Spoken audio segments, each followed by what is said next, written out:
My sincerest apologies. It looks like I just had my microphone not connected right. Okay, let's rewind just a little bit here and we'll start back just a slide above. So as a review, we talked about movement being a sign of life, being stagnant, not moving, whether it's psychological, spiritual, physical, whether it's our diet, whether it's anything. If we're not in constant motion, we're not in constant activity, then things like that just they slow us down in so many ways. So movement itself is incredibly important, and we're going to get into that today. We're going to talk about something pretty interesting, and it's pretty out there too, so I hope you're buckled in. Looking at these photos, so this is where I was last minute. These individuals are lovely, and they're not in their 20s, but I don't think it even matters right now. Just appreciating the absolute strength and determination and movement in images like this, it's powerful for anybody.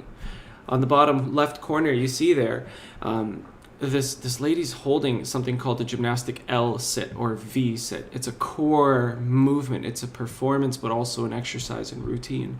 And the movement itself is incredible. It's incredibly challenging to perform, to maintain your breathing, to have the shoulder strength and stability, to hold your body weight up, and to also maintain composure and perform in front of however many people are watching.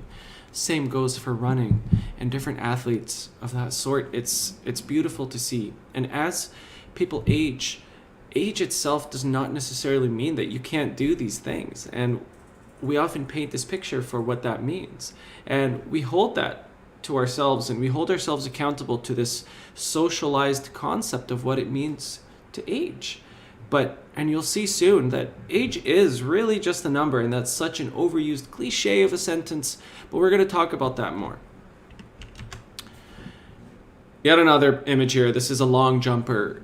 He's actually 85 years old, and he's won many medals for how far he can jump. Like, we can talk about sending a link in the future or something to watch videos of him, or maybe we could watch it at the end. But it's just awesome. It's awesome, really cool stuff to see. So, living as healthy for as long as possible. We've said this this is probably our fourth time talking about this. It's not about living for as long as possible. It's about living as healthy for as long as possible. Very familiar with this diagram here, I know. So what I did here was highlight what we're going to touch on today.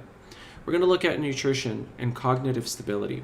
And these two parts of this, I guess we can call it diagram, or even a concept of a dogma in terms of health and what healthy means. You know, the WHO defines health as not just physical wellness, but wellness for both the physical, mental state, and emotional state of anybody. So it's feeling safe and healthy from all of these components you see here. And these different artifacts, whether it's physical activity, spirituality, condition management, relationships, or cognitive stability and nutrition, they all coincide with one another. I highlighted nutrition and cognitive stability today because that's what we're going to talk about. Our mental health, mindfulness, and mindful eating. It's not uncommon to hear talks on mindfulness or mental health and nutrition. So what I want to do today is try to give you something new and different, and also try to shift your perspective on what it means to be more mindful in general, whether it's with food or up here. I drew these arrows here as an addition to this diagram to show that even though we're looking at these two parts of the wheel, all of these concepts and topics we're talking about coincide with one another. And better mindfulness, better cognitive stability, a healthier cognitive stability makes for better spirituality, but better spirituality makes for better cognitive stability. And same goes for nutrition and your conditions and what injuries you have and the relationships you have. All of these are connected back and forth. So really it's cyclical and not cyclical. Everything is just together and they move together. Just like you'd see, you know, if you just try to envision, for example, a bathtub filled with water. I literally just thought of this right now. Think of a bathtub filled with water, and you put a rubber ducky in the bathtub, and you start to push the water, to wave it left and right, and suddenly that duck starts to move left and right with it. But kind of like before and after it, you can't really track that movement easily. If you think of aspects of our health in general as dynamic, but also synchronized and coordinated, but dynamic and random at the same time, you start to really respect and feel exactly how it is that we respond to change and stimulus in our lives, and how we can use that to our benefit, and how to identify when it's not helpful to us. So oftentimes in clinic, I'll see something like this where I'd have a patient sitting on the examination table, and they're coming in for a really bad sprain of their back, for example, and they're telling me about their back pain, but then suddenly they go off on one tangent or another, and they're telling me, I hurt my back when I was shoveling, but I always shovel, but my son, he's just asleep until 10 a.m. and he just keeps staying up late at night, and he's not listening to us, and suddenly I hear this other side of things, but then they come back on track with why they're here, but it's almost like they're venting, but they're also not. But it seems like it's coming from all directions. And over time, with many people coming into this examination room and sitting on this table, I start to see that there's a lot going on up in the mental space. And this image here it just made me smile, because I've seen this a lot. And oftentimes when we talk about pain, it could be your back that hurts, or it could be a shoulder or a neck or a headache. But this is happening at the same time.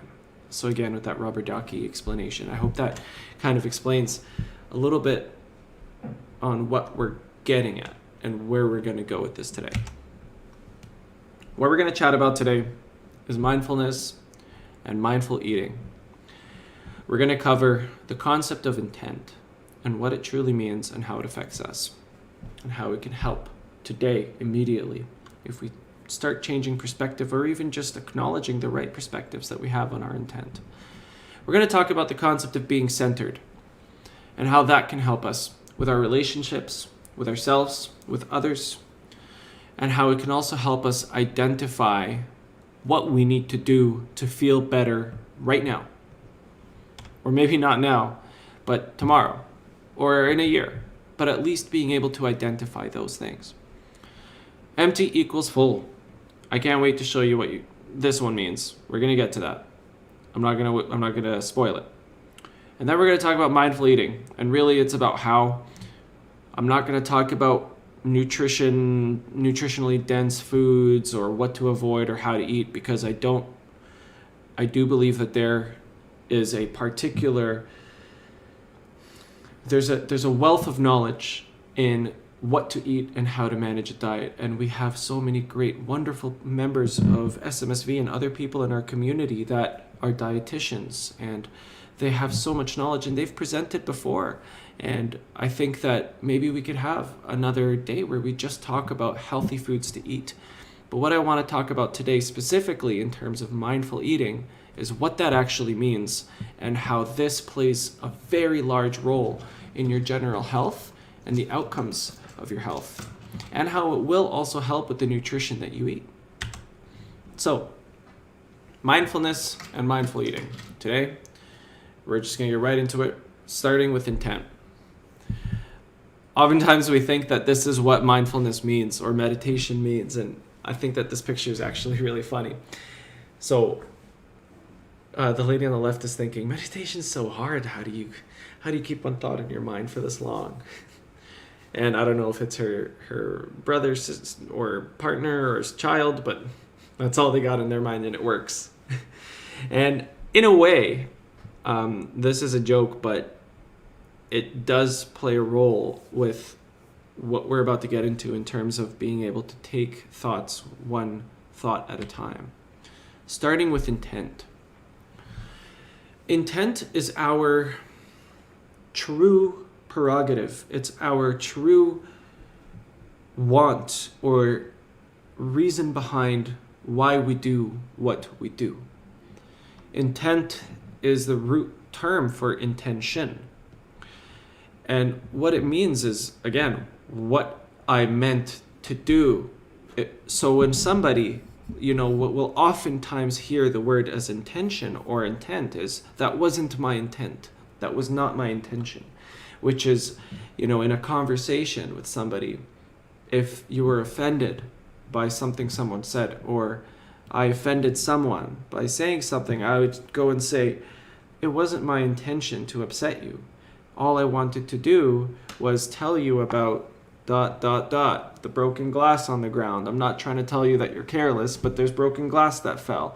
I don't really have to explain what intention means. That all makes sense. But when we talk about intent as this type of noun, in this kind of image, it means a lot more than just what your preconceived motive was behind an action. We're not talking about the outcome, but we're talking about what it is that you truly want and deliberately do.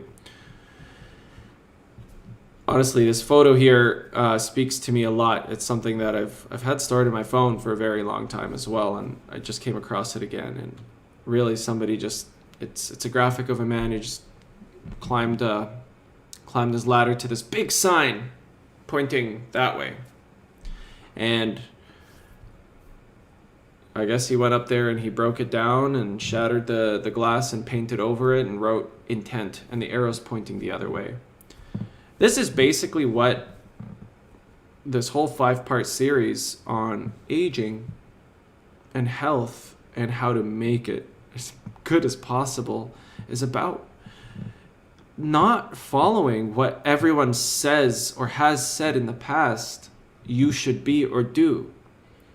That, if you are a senior and you decide you want to help somebody carry a table, and you know that you're good to do it because you do it all the time on your own anyway, when people come to stop you, you don't have to sit down. You could just tell them, no, I know what I'm doing. Back off. And the more you do that in smaller parts of your life and bigger parts of your life, you start to repaint that sign. You start to change the direction of that arrow that others have pointed in one direction. You start to point it in the direction you want to go, and you head that way. Just like the individual in this image is walking in the direction of the arrow that he took the time to paint. One more thing, I want to stick on this picture for a second. One more thing. Intent is not frivolous. Intent is not something that is done always just sporadically. Intent is deep. When you look at this picture again, you see that he's carrying a ladder that's his color, and to me the blue just symbolizes that it's part of him. It was his, the person. I don't know if it looks like a man, maybe it either gender, doesn't matter, but it looks like they brought this ladder with them and they meant to go to the sign and repaint it and change it and alter it to what they decided. Oftentimes, and remember, I mentioned at the beginning, intent is our main prerogative behind a certain choice or action. So that being said, intent for better health, intent for reaching and achieving a goal is the base of all decisions that you make. Having this kind of intent and redefining it and re-identifying it as frequently as you can will always remind you of what it is that you're working towards. And as we age and as we get older, our intents do not have to be taken any less seriously than when we were young. If anything, our intent becomes far more concise and clear. What we want and how we plan to get there becomes pretty consolidated. And the one thing that I hope will never be the case is that we don't think that once we retire from our jobs, that our job and our mission is over. That's just not true. We cannot think that when our children, if we have them, are good to go, then we're good to go. It doesn't work that way. Goals can be young or old. Goals can be new. Goals can always change. And your perspective just has to change with it. And so does your intent. So I hope that helps just at least make you take a step back and ask yourself what your intent is in terms of your footprint that you still have to make. Whether it's myself or anybody, even if you're 150 years old or 100 years old, we're going to talk about 100-year-olds real soon. It doesn't matter. Identify that intent. Before we go into being centered, I just want to spend a minute on a short little clip here that I thought was absolutely adorable. So let me just pull it up for you here.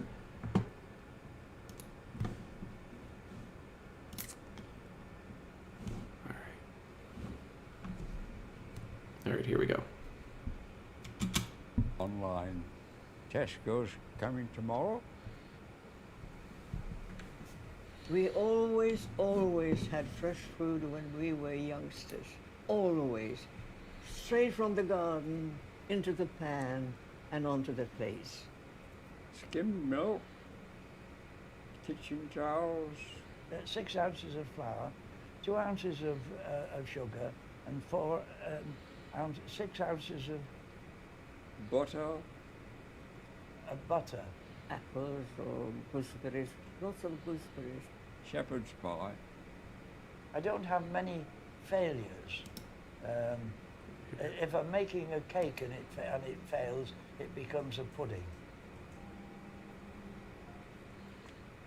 Oh, my marriage was absolutely wonderful, heavenly, heavenly, heavenly.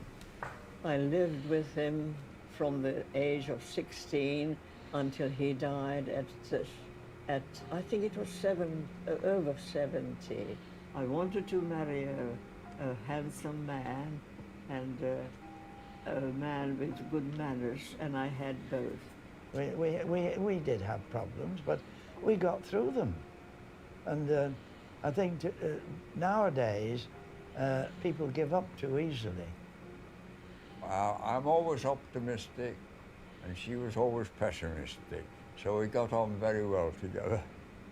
Make the most of it, because that's especially if it's the first love.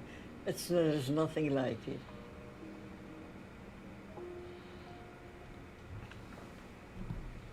When I had my first children, I had twins, but unfortunately, I lost the twins, and that was the most tragic moment in my life. But I had a daughter, and I enjoyed her company very much indeed. Loved her immensely. When I lost my first baby, it was one of the twins went. I was devastated. Eventually, of course, you get used to it, because life goes on regardless. You get healed, and what you never forget. So, it's really wonderful to have something left behind, even if they are no longer here. They're there, they're in your mind, they're in your air, all around you. It's really a wonderful, wonderful feeling. I think a lot of my children, even today, after all these years. I can still sit here and I can talk to them and as if they were still alive. When people pass this way, they hear me talking to myself. They think I'm crackers. But I'm not crackers. I'm only just thinking about my children. So, this is just absolutely lovely, and there's so much in that, and I strongly recommend you just go on YouTube and type in life lessons from 100-year-olds, and it's some of the youngest centurions that I've ever seen, And it's so special to see people who have experienced life and hardships. And this is a longer video, and when you'll see, like, they tell their stories. Each person there is about 102 to 105 years old. You know, in spite of hardships, you know, that lady was talking about her two, she gave birth to twins. One died and the other one died shortly after. At the time, this was in probably the early 20s of like just during the end of the First World War, Great Depression time. You know, we're not talking about an easy time, and this was in Manchester, in the UK. It was right in the center of everything in Europe at the time. They made it through and they lived until now. And it's just incredible to see that kind of grit. And grit means just like sandpaper on sandpaper, how rough you are to move, how unshaken. And that comes from our beliefs and our faith and our strength and our minds. You know, sometimes we will have a very strong spiritual faith, but our day-to-day applied faith and movement and the way that we just take a step after one step after another, we treat ourselves like we are so fragile, like our years of faith and practice haven't really contributed to that. You know, that one gentleman said, I don't think I fail very often. If I make a cake and it doesn't turn out the way I want it to, it becomes a pudding. If we all practice that kind of mindset, I think a lot of things would change for us. Doesn't matter how old we are. I hope that was as helpful for you as it is for me. We're going to talk about being centered now, which I think is the perfect segue. You want to label that feeling and let it go. Being centered should always be the first step that any of us take before we are to act or take another step in a situation that requires some critical thinking or decision making, especially when this means we have other people involved in that same scenario. This can be something as simple as an argument or debate, perhaps a disagreement with a loved one, a spouse, a friend, a child, a grandchild. Either way, if we are not centered, as in identifying what it feels like first when you are connected with yourself, that moment of just pure, not only joy, but just clean, concise, no noise in the mind kind of, I guess you can say, just peace. Identifying that moment and being very clear on what that feels like. So when you do feel good, or when you do feel, let's use the word zen, just bookmark that feeling. Moving forward, whether you're in a good mood or a bad mood, when you are in a position where you really need to take a moment and give somebody else time, or take a moment and make a decision for yourself that's actually fairly important, fairly critical, first identify if you're centered. First identify if something's off. I'll give you an example of not being centered. You know, it happens all the time. At least for me, if I sleep in and I gotta get to work, and I usually give myself 3 hours in the morning to just enjoy my morning. So I get up earlier than I need to go to work. And then one day, I had an extra long night. I was not able to sleep, whatever it is. Let's say the night before I had a lot of work to do and I had a kind of a not so good day. Crappy night. Woke up the morning after. Late. I have 20 minutes to get to work. I don't know how, but sometimes I just think that my feet kind of float through my place and I just find myself at work at the clinic. I don't even remember part of my morning. You just teleport there. And then I get my first case of the day, and the person in front of me just told me that their spouse passed away.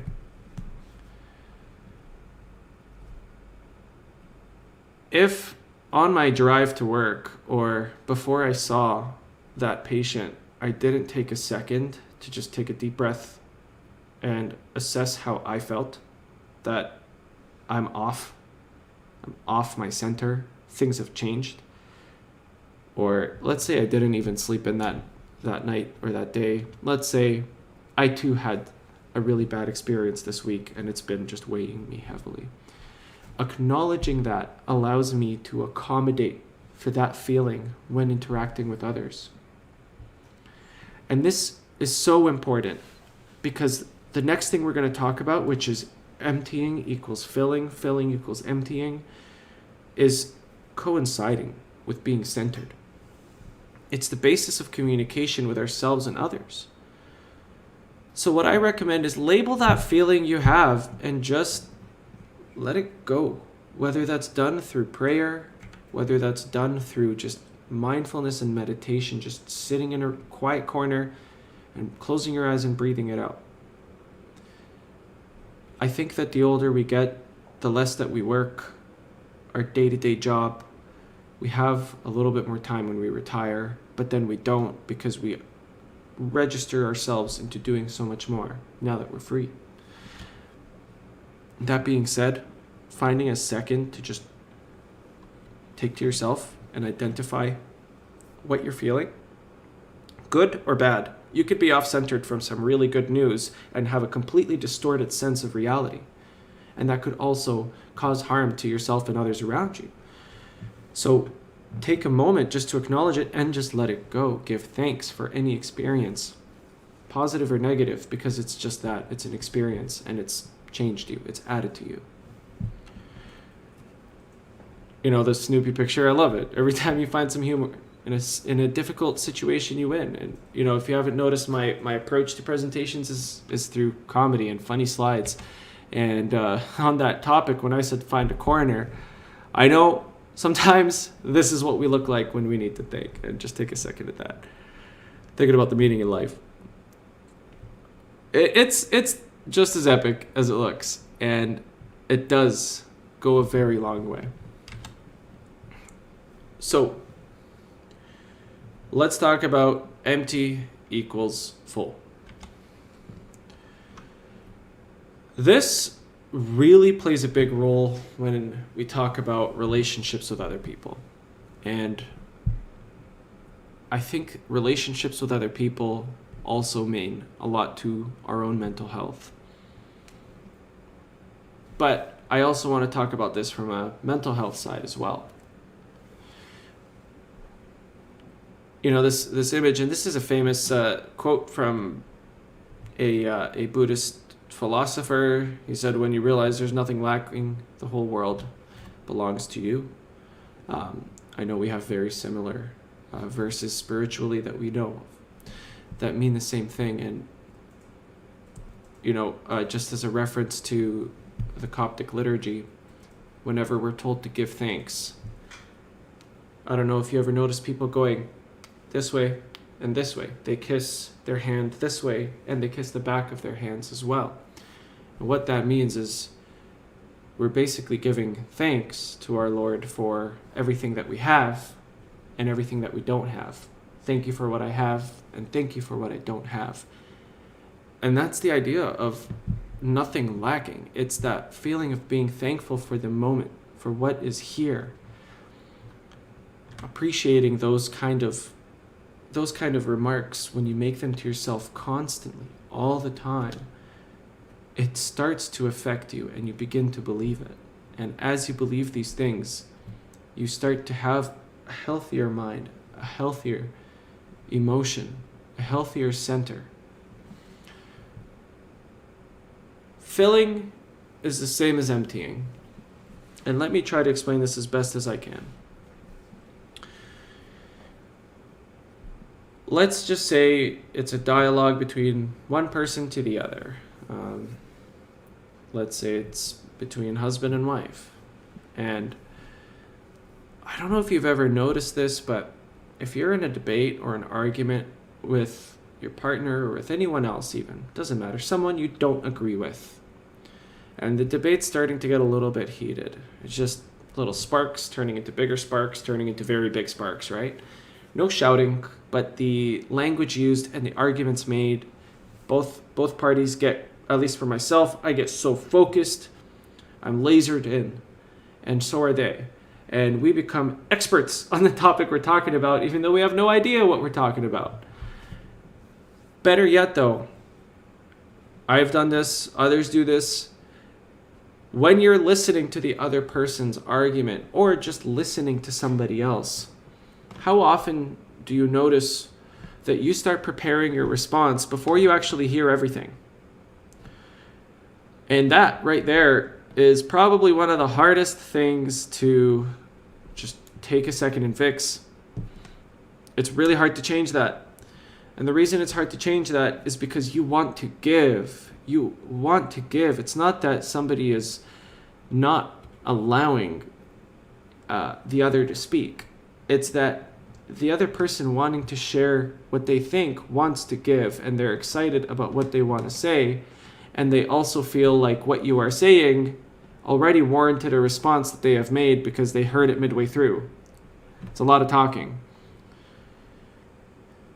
What ends up happening is we as creatures, just like animals, are incredibly responsive and sensitized to body language, particularly eye contact. You know when they tell you don't stare like an angry dog in the eyes, or don't look at a lion in the eyes because you're challenging it? That's a big deal. It works the same for humans. And one of those things is when people start to break contact with their eyes. So if I'm giving the whole presentation here and I'm looking at my presentation instead of looking at my camera, the message I'm delivering becomes very different. I'm looking over here. Now we're looking at something together. If I share it that way, here I'm talking to you. Now imagine you're having a dialogue with someone and they're ready to give a response before you even finished your point, because you had this masterful concept of how you wanted to deliver your idea, your argument. And midway through, you're talking, they go, and then they start like impatiently waiting for you to finish. You know that you lost them after the first 2 seconds. The next 30 seconds of what you said is kind of there, kind of not. Unless you stop them and say, are you listening? And then it becomes a fairly volatile conversation. People don't like to be called out. People don't like to be forced to listen to you either. So how can we fix that? How can we fix that kind of dialogue we have with ourselves when we just have chatter? I think before we can say how we can fix that, it's important to realize why in the first place it's happening. When you have a saturated sponge, just a sponge that's filled with water, or any other solution that becomes saturated, it can no longer take any more in. So it needs to eject out before it can take more in. Before you can fill something, it must be empty. And before you empty something, or when you empty something, it will fill something else. Let's try to make that a little bit more concise. If you were to listen to somebody finish everything they said, and you leave a silence so you could think about everything they said. No one's in a rush here. No one's telling you, we have 5 minutes, like we need to get this argument done. I gotta go. No, not really. And if that's the case, then the easiest answer is, okay, let's talk about it later. And that just changes how you feel. That changes how they'll feel, especially if you smile. Now, let's just say somebody vented to me or just said their part. I could just sit there just for an extra 2 seconds silently and just like nod, acknowledge, agree, say, yes, I understand, I know, oh, okay. When they're done, stay silent. You never know what might come out after that. They might say something else. And silence is a beautiful thing. It tells you so much about somebody else. I think that as people age, they do have this quality. They are really good at letting others empty. But with intimate people, such as a spouse that you may have been with for so long, maybe it's not so easy, because it's not just about emptying.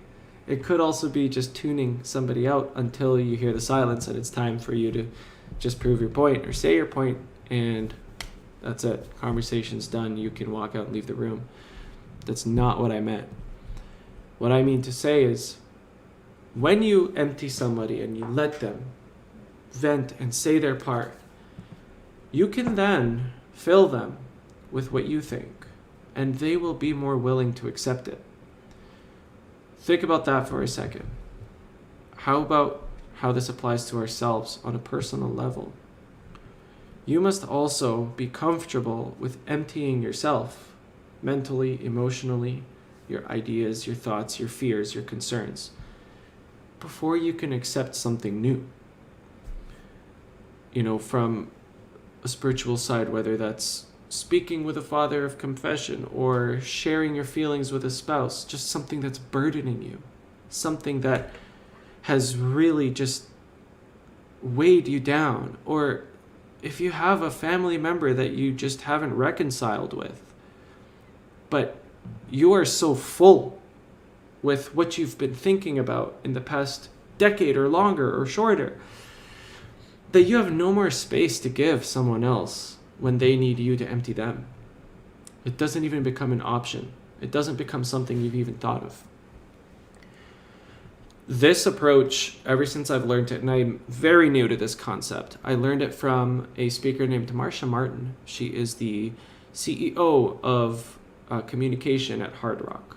I attended one of her webinars, and she was talking about how to communicate better.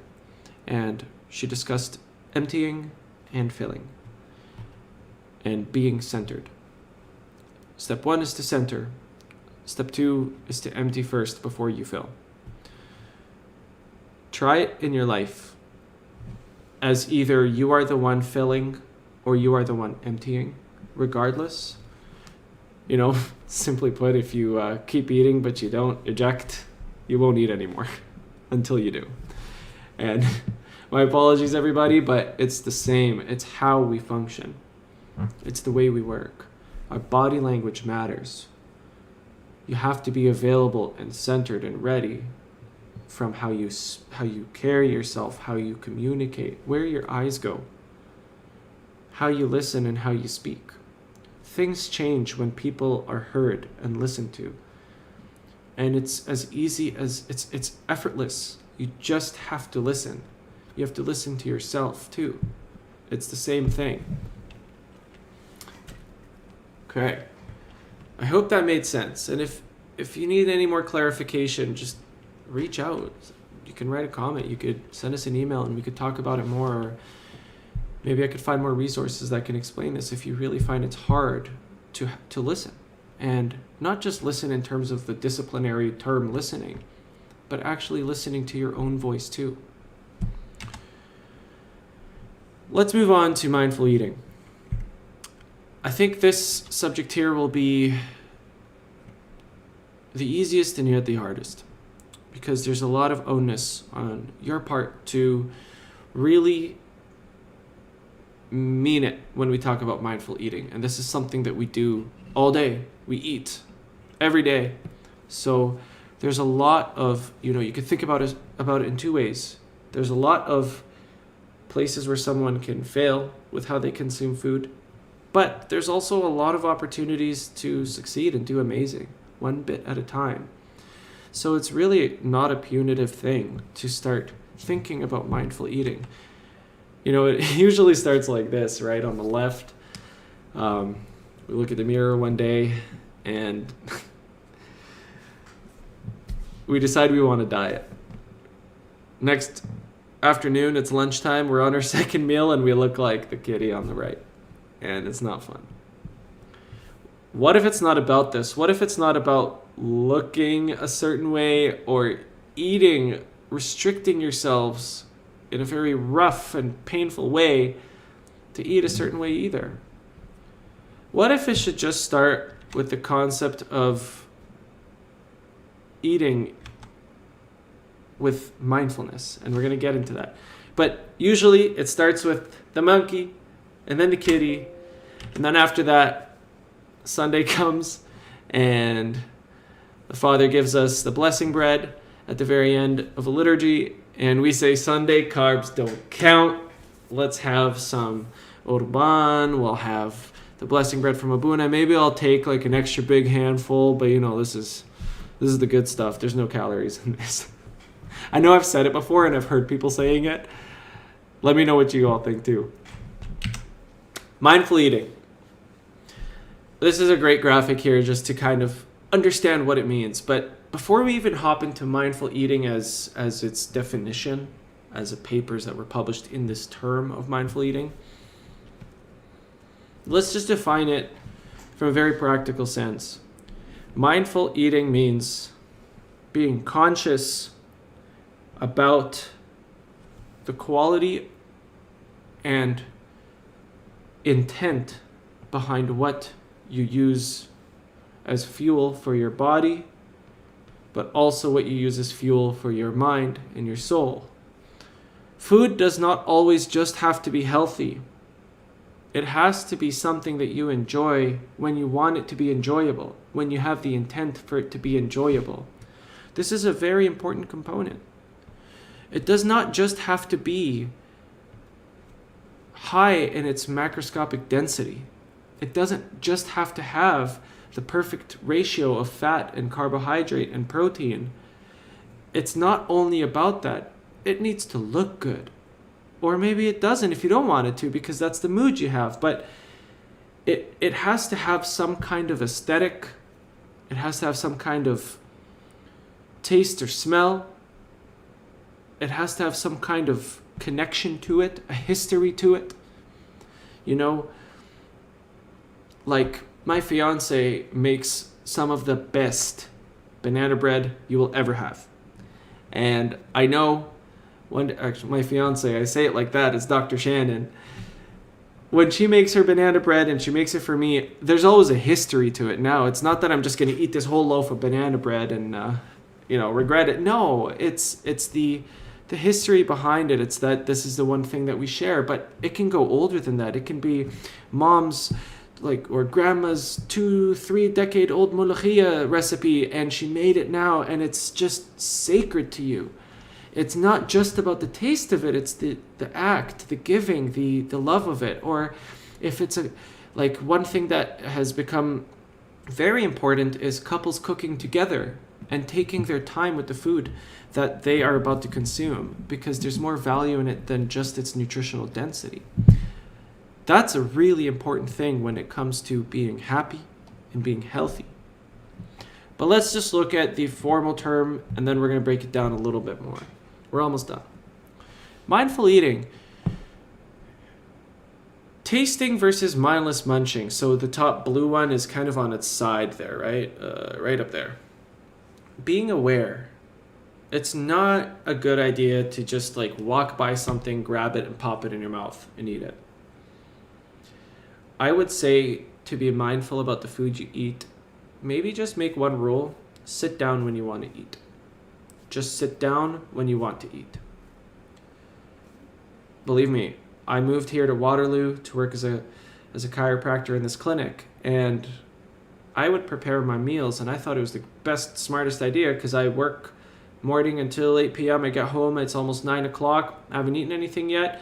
And then I book it to the fridge. I get my little Tupperware box of prepared meal. I throw it in the microwave. I start opening my computer and I start charting like I'm crazy. And then I pull out the meal and put it on here and I start eating while I'm working. And I noticed my health begin to decline, even though nutritional density is there. It's a great meal. The food itself is healthy. But the moment wasn't there. It wasn't until I started taking time to cook things and blocking off my personal schedule out of working hours to do that I began to enjoy my food better, because I would sit with my plate there, and the times I look forward to being married and having that with my family. Growing up, I always had dinner with my family, even if it was late because someone was committed to something. On the top right of that plate, you see savor. When you eat, pay attention to the texture of the food, the aroma, its flavor, what it makes you feel. We always play this fun game at home. with my parents, we'd barbecue something, or we'd have a beautiful meal prepared by my mom or someone else, and we'd sit down, and it almost looks like we're watching an episode of Chopped or Hell's Kitchen or something, where there's judges critiquing the food, but really talking about what it makes them feel. And, be like, Mom, did you put a little bit of anise in this? I could taste a little bit. And she's like, oh my gosh, you're a cat. You could just taste and smell everything. And I'm like, it's that kind of interaction that makes the meal a sacred moment. And savoring your food is a big deal. It makes a difference. It's not just about the nutritional density. Observe. Kind of be aware of what you feel like when you're hungry and when you're not hungry. Be aware of being satisfied versus being full. And understand what it feels like when you're very upset, how your appetite goes. Some people want to eat more, some people want to eat less. Or when you're tired. Or, if you have diabetes and your blood sugar is super low or super high, be aware of what that feels like in terms of appetite. And then be aware of what it feels like while you eat. Acknowledge it. Remember, anything that comes in your mind, acknowledge it, identify it, and then let it go. If it's a medical condition, don't just forget about it. You have to address it immediately. But I hope you understand what I'm trying to say. Be observant on what food means to you when you consume it, and how you feel before and after, how you feel if you overate, and if it's really worth it. If it's not, then try not to, because you feel unwell each time. But it's hard to just make that hard line. It's hard to make that barrier. It's hard to say enough is enough sometimes, especially when we have a plate that's full and we want to empty it. It's called empty plate syndrome. There was a study done almost 15 years ago now, maybe longer, of seeing what happens to people when they're having a bowl of soup that is closed from the bottom, normal, person eats it, they're full. They finished their bowl of soup. The other study was done in comparison, where the bowl had a hose or tube attached to the bottom of it, passing from under the table, where it kept on filling more soup into the bowl. And the person had consumed over 1.5 liters, and it wasn't one person, this is an average of 43 people that did the study. Over 1.5 liters of soup was consumed before the average person said they were full. And then they finally closed the nozzle, and it showed that they were fuller. They finally caught on to the trick, but it took a long time. It's called empty plate syndrome. That's why when they say finish whatever's on your plate, it's a good principle from a ethical and economical standpoint, talking about the value of food and the fact that others don't have it when you do. It's not a good thing to waste, but we don't have to finish our plate. We can pack it up and eat it for lunch tomorrow. Doesn't have to go in the garbage either. This is important. And the older we get, we start to have a better relationship with overeating. But when it comes to savoring food and being in the moment with how it feels, that's where I think a lot of us can take a little bit longer in appreciating the foods and the meals that we eat. Now, I think I covered all of these with what I was saying because I talk so much, but being in the moment when you eat, being fully present, turn off the TV, talk with your family, make eye contact with each other. If you're alone and you live alone, no problem. Have your moment. Make it special for you. I'm alone right now and I make it special for me, and this is a new thing and it feels wonderful. It feels great. So that's it for today. We have one more episode to go. And it's going to be a real easy one. All we're going to do is put everything together. We're going to summarize from day 1 to day 4. We're going to go over everything we talked about. But the best thing about this is that I want to help you know how to put this into action. So we're going to start with very simple things like, okay, we talked about low back and neck pain and how durable the back and neck is, but what can we do to make my back and neck feel better right now, today? What can we do about mindfulness right now, today? What can we do about our diet right now, today? You get my point. hip, knee, ankle pain, shoulder, hands, everything. I'm going to give you guys some simple concepts. Here's a really easy one. If you have a lot of hand arthritis, for example, and it really hurts to use your hands, a really good way to warm them up in the morning, afternoon, and evening is get a nice big tub of rice. Just find any rice, dry rice. Pour the bag of rice into this nice container. Every morning, just put your hand in the rice, both of them, and massage it in the rice. Just go in and out, just like that, and see how that makes you feel. These are the kinds of tips we're going to be covering next day. I hope you all enjoyed today, and I can't wait for you to see Dr. Shannon Webster's session.